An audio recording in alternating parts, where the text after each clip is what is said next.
നമ്മുടെ ശരീരത്തിലെ 90% ആരോഗ്യ പ്രശ്നങ്ങൾക്കും കാരണം ശരീരത്തിൽ ശരിയായ രക്തയോട്ടം ഇല്ലാത്തതും രക്തത്തിലെ ഓക്സിജന്റെ കുറഞ്ഞ അളവുമാണ്. നമ്മുടെ മുൻ തലമുറക്കാർക്ക് ശ്വസിക്കാൻ ശുദ്ധവായുവും കുടിക്കാൻ ശുദ്ധമായ വെള്ളവും ലഭ്യമായിരുന്നു. അവർ ചെരുപ്പിടാതെ മൺവഴിയിലൂടെ നടന്നതും പാടത്തും പറമ്പിലും ഇറങ്ങി പണിയെടുത്തതും മൺപാത്രങ്ങളിലുള്ള പാചകവും ഭക്ഷിക്കലും മൺഭിത്തികളും തറയുമായുള്ള നേർസമ്പർക്കവും അവർക്ക് ഈ കാന്തിക ശക്തി ലഭ്യമാക്കി. അതുകൊണ്ട് അസുഖങ്ങളും അവരിൽ നിന്നു മാറി നിന്നു. ശാസ്ത്രം പുരോഗമിച്ചു, സൗകര്യങ്ങൾ വർദ്ധിച്ചു, ജീവിതശൈലി മാറി. വീടിനുള്ളിൽ വരെ ചെരുപ്പിട്ട് നടക്കുന്നത് മുതൽ കുടുംബസമേതം പുറത്തുപോയി പാശ്ചാത്യ ഭക്ഷണങ്ങൾ കഴിക്കുന്നതൊക്കെ നമ്മുടെ ജീവിതത്തിന്റെ ഭാഗമായി. വികസനത്തിന്റെ ഭാഗമായി വാഹനങ്ങൾ, റോഡുകൾ, ഫാക്ടറികൾ ഒക്കെ വന്നു. അതിനുവേണ്ടി മരങ്ങൾ മുറിക്കേണ്ടി വന്നു.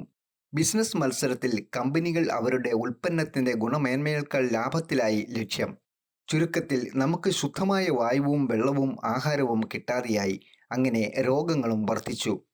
ഈ സാഹചര്യത്തിലാണ് ഈ ബയോട്ടോറിയം എന്ന ഉൽപ്പന്നത്തിന്റെ പ്രസക്തി. ഭൂമിക്കടിയിൽ 600 മുതൽ 800 അടി ആഴത്തിൽ നിന്നും കുഴിച്ചെടുത്ത നിയോഡിമിയം എന്ന കാന്തം അതിന്റെ ശാസ്ത്രീയ രീതിയിൽ നോർത്ത് സൗത്ത് പോൾസ് ക്രമീകരിച്ച് നമ്മുടെ ശരീരത്തിലേക്ക് കാന്തിക ശക്തി പ്രദാനം ചെയ്യുന്ന ഒരു ഉൽപ്പന്നമാണ് ഈ ബയോട്ടോറിയം. ഇതുവഴി ശരീരത്തിലെ രക്തയോട്ടം വർദ്ധിപ്പിച്ച് രക്തത്തിലെ ഓക്സിജന്റെ അളവ് വർദ്ധിപ്പിക്കുവാനും സാധിക്കുന്നു. തന്മൂലം ഇത് തുടർച്ചയായി ഉപയോഗിക്കുന്നതിലൂടെ നമ്മുടെ ശരീരത്തിലെ ഒട്ടനവധി ആരോഗ്യ പ്രശ്നങ്ങൾക്ക് പരിഹാരം ലഭിക്കുന്നു.